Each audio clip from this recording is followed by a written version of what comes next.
Doctor Sitaram Chaudhary, associate professor राजनीति विज्ञान विभाग, राजकीय महाविद्यालय किशनगढ़। आज हम बी ए पार्ट सेकेंड में चीन का जो संविधान है उसकी विशेषताओं के बारे में इस टॉपिक के माध्यम से डिस्कस करेंगे और किस प्रकार चाइना हमारे साथ आज़ाद हुआ, लेकिन उसने कितनी प्रोग्रेस करी है। उसका जो आज जो स्थिति है वर्ल्ड के अंदर है, चाहे वो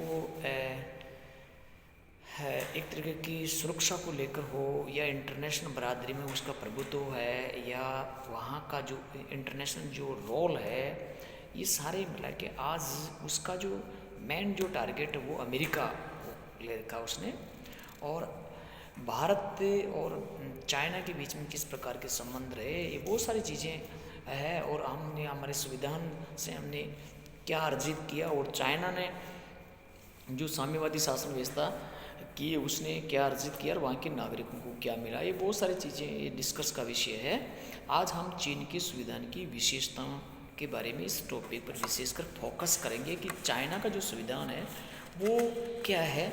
एक तो दुनिया का पहला लिखित संविधान है अमेरिका का संविधान, और उसके बाद में जो जो राष्ट्र स्वतंत्र हुए वो अपने संविधान सभा के माध्यम से या कोई अन्य समितियों के माध्यम से या किसी और के माध्यम से उन्होंने इस लिखित संविधान अपनाया। ब्रिटेन दुनिया का एकमात्र ऐसा देश है जिसका कोई भी लिखित संविधान नहीं है, वो परंपराओं, प्रथाओं, रूढ़ियों और आस्थाओं पर आधारित एक संविधान वहाँ पे है जिसके आधार पर वो उनकी शासन व्यवस्था चलती है। चीन का जो वर्तमान संविधान है जिसको 1982 का संविधान भी कहते हैं, वह संक्षिप्त संविधान है जिसमें 138 अनुच्छेद है और एक प्रस्तावना है। 1954 के संविधान में 106 अनुच्छेद थे और 1975 के संविधान में 30 अनुच्छेद थे और 1978 का जो संविधान था उसमें 60 अनुच्छेद थे। इस प्रकार चीन का संविधान का एक क्रमिक विकास रहा। इस प्रस्तावना में प्रत्येक शासन और सामाजिक व्यवस्था को परिभाषित किया गया, ये चीन के संविधान का है। दूसरा, लिखित और निर्मित संविधान। नया संविधान अन्य आधुनिक राज्यों संविधानों की तरह लिखित है। इसका निर्माण विशेष रूप से नियुक्त की गई एक समिति जनवादी कांग्रेस के द्वारा किया गया।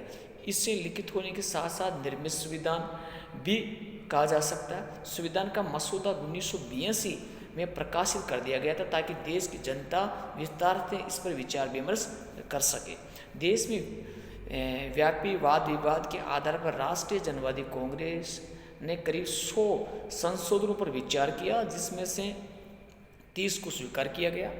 और दूसरा अध्याय नागरिकों के मौलिक अधिकारों तथा कर्तव्यों, the fundamental rights and duties का वर्णन किया गया। तीसरा अध्याय में राज्य संरचना, स्ट्रक्चर ऑफ द स्टेट, अर्थात सरकार की विधायिका, कार्यकारी और न्यायिक अंगों पर प्रकाश डाला गया। और चौथा अध्याय में राष्ट्र ध्वज, नेशनल फ्लैग तथा राष्ट्र चिन्ह, नेशनल एंथम तथा राजधानी, द कैपिटल ऑफ चाइना का ब्यौरा भी विस्तृत रूप से उन्होंने उस संविधान के अंदर ही उल्लेख किया गया।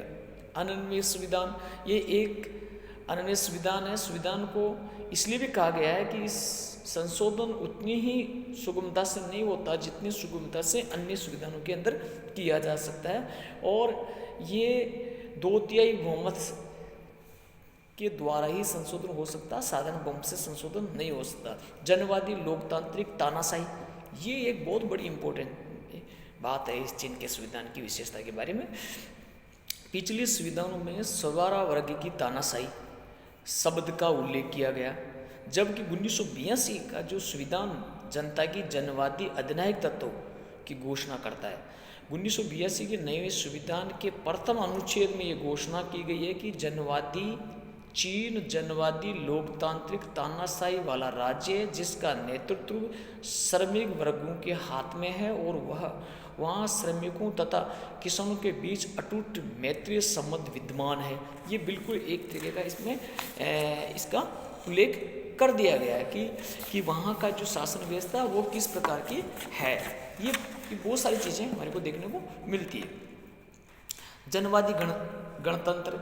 नए संविधान में चीन के गणतंत्र का बोले। गणतंत्र का मतलब है कि वहाँ के जो राष्ट्राध्यक्ष है उसका चुनाव प्रत्यक्ष या अप्रत्यक्ष रूप से होता है, तो वो राष्ट्र गणतंत्र कहलाता है।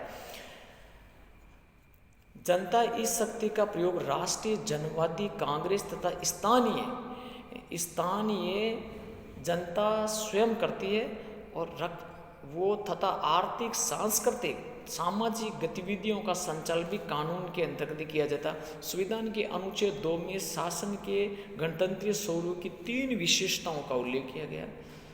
ये विशेषताएं हैं: समस्त राज्य सत्ता जनता के हाथों में केंद्रित रहेगी।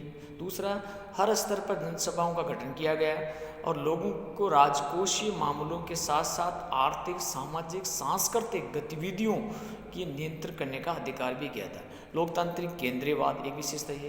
ये पूर्व सोवियत संघ की भांति चीन का नया संविधान भी लोकतंत्र और केंद्रीयवाद की दुहाई देता है। संविधान के अनुच्छेद 3 के अनुसार चीन के सभी शासकीय अंग लोकतांत्रिक केंद्रीयवाद सिद्धांतों का प्रयोग में लाएगी। केंद्र और प्रादेशिक सरकारों के बीच शिक्षा शक्ति वितरण का सिद्धांत वह है कि स्थानीय अधिकारों उत्साहवर्धक अपने अपने क्षेत्र में कार्य करते हैं, पर केंद्रीय सत्ता के नेतृत्व में नियंत्रण में अवश्य रहती है। ये सारे के सारे एक तरीके का सेंट्रलाइजेशन सिस्टम वहाँ पे है। बहुराष्ट्रीय राज्य। संविधान के अनुसार चीन एक बहुराष्ट्रीय राज्य जिसमें 56 जातियां निवास करती है। इन राष्ट्र जातियों को भाषा, लिपि, संस्कृति, खान पान के क्षेत्र में थोड़ी बहुत स्वायत्तता प्राप्त है। इनकी स्वायत्तता की रक्षा के लिए संविधान में स्वायत्त प्रदेश ऑटोनॉमस है, स्वायत्त प्रीफेक्ट तथा स्वायत्त काउंटी शब्द का प्रयोग किया गया। संविधान के अनुसार किसी भी राष्ट्र जाति के प्रति भेदभाव रखना या उस पर अत्याचार करना एक दंडनीय अपराध घोषित किया गया। एकात्मक शासन प्रणाली तथा प्रादेशिक इकाइयाँ। चीन में शुरू से ही एकात्मक शासन प्रणाली विद्यमान रही है तथा नए संविधान भी एक एकात्मक शासन प्रणाली को ही इंगित करता है। यद्यपि शासन में एक स्थान से संचालित होता है तथा शक्तियों एक इकाई में ही निहित है, जैसे कि एकात्मक संविधान में होता है। केंद्रीय सरकार जब चाहे घटक इकाइयों को समाप्त कर सकती है और जब चाहे उन अधिकारों को परिवर्तित करने का अधिकार यानी संपूर्ण अधिकार सेंट्रल गवर्नमेंट को है। नागरिकों के मूलभूत अधिकारों और कर्तव्यों का उल्लेख ये संविधान के अध्याय 2 में इसका किया गया। अनुच्छेद 33 से लेकर अनुच्छेद 56 तक जो फंडामेंटल राइट और ड्यूटीज़ के बारे में उल्लेख किया गया। आर्थिक अधिकार, इकोनॉमिकल राइट की बात करें, नागरिकों को बहुत अधिक आर्थिक अधिकार जैसे काम का अधिकार है, विश्राम का अधिकार है, बुढ़ापे, बीमारी, अशक्तता की स्थिति में यानी अफाइज होने पर आर्थिक सहायता पाने का अधिकार। नया संविधान काम के अधिकार को कर्तव्य के रूप में देखता है। अनुच्छेद 42 के अनुसार काम करना नागरिकों का अधिकार भी है और कर्तव्य भी है, ये दोनों है। राजनीतिक अधिकार, नागरिकों के अनेक राजनीतिक अधिकार प्राप्त, जैसे 18 वर्ष की या उस कमाई के स्त्री पुरुष को वोट देने का अधिकार नागरिकों को दिया गया। सरकारी अधिकारियों के विरुद्ध शिकायत दर्ज कराने का अधिकार है। ये बहुत सारे पॉलिटिकल राइट्स भी दिए गए। सामाजिक व सांस्कृतिक अधिकार, नागरिकों के अनेक सामाजिक व सांस्कृतिक अधिकार दिए गए। शिक्षा का अधिकार है। विज्ञान, साहित्य, संस्कृति के क्षेत्र में अनुसंधान सृजन करने की स्वतंत्रता। संविधान में कहा है कि राज्य विज्ञान, शिक्षा, साहित्य, कला व तकनीक व सांस्कृतिक कार्यक्रमों को समय समय पर प्रोत्साहन करती रहेगी। ये भी एक तरीके का उनका जो फंडामेंटल राइट्स है। व्यक्तिगत स्वतंत्रताएं, कई व्यक्तिगत स्वतंत्रताएं भी दी गई, जैसे भाषण की स्वतंत्रता, अभिव्यक्ति की स्वतंत्रता, सभा व प्रदर्शन करने की स्वतंत्रता, ये सारे के सारे है। समाजवादी अर्थव्यवस्था, नए संविधान में चीन की अर्थव्यवस्था की भी चर्चा की गई है। चीन 2 प्रकार के उत्पादन के साधनों का प्रारंभ किया जाता है। संपूर्ण जनता, जनवादी स्वामित्व और श्रमजीवी जनता द्वारा समाजवादी सामूहिक स्वामित्व और राज्य कृषि के अतिरिक्त अन्य किसी क्षेत्र में मजदूरों व व्यवसायों को कानून के समक्ष समानता प्रदान की गई। एक दलीय प्रणाली है कि आज भी चीन के अंदर साम्यवादी जो राजनीतिक दल है उसी का प्रभुत्व है, यानी सिंगल पार्टी सिस्टम भी है और सिंगल लेजिस्लेचर है। केंद्रीय सैनिक आयोग का, नए संविधान में केंद्रीय सैनिक आयोग का भी प्रावधान किया गया। ये सर्वथा नई और अनुपम संस्था है। चीन की पूर्ववर्ती संविधानों में इसका कोई उल्लेख नहीं किया गया, लेकिन आज संपूर्ण चाइना का जो कंट्रोलिंग है, मिलिट्री कंट्रोलिंग, वो सैनिक कमान करती है। राष्ट्रपति पद की पुनः प्रतिष्ठा, नए संविधान में राष्ट्रपति तथा उपराष्ट्रपति पद की पुनः स्थापना की गई, जबकि 1978 के संविधान में इन पदों को समाप्त कर दिया गया। इनका निर्वाचन जनवादी कांग्रेस द्वारा किया था। राष्ट्र अध्यक्ष द्वारा किए जाने वाले समस्त औपचारिक कार्य जैसे आदेश जारी करना, प्रधानमंत्री की नियुक्ति, ऑडिटर जनरल की नियुक्ति, विदेशी राजपूतों से प्रमाण पत्र लेना, राष्ट्रपति को करने हेतु इनका कार्यकाल जनवादी कांग्रेस के कार्यकाल की भांति 5 वर्ष का निर्धारित किया गया। विदेश नीति के सिद्धांतों का उल्लेख किया गया कि हमारा किस राष्ट्र के साथ किस प्रकार की हमारी फॉरेन पॉलिसी होगी।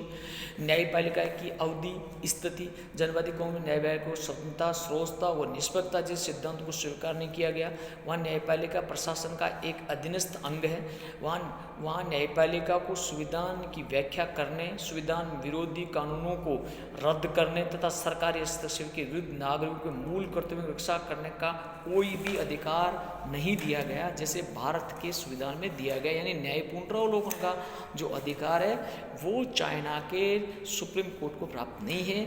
और एक तरीके का देखा जाए तो चाइना के अंदर नागरिकों को ज़्यादा कोई फंडामेंटल राइट्स मिले हुए नहीं है। ये चाइना के संविधान की मैंने आपके सामने मोटी मोटी विशेषता रखी है। धन्यवाद।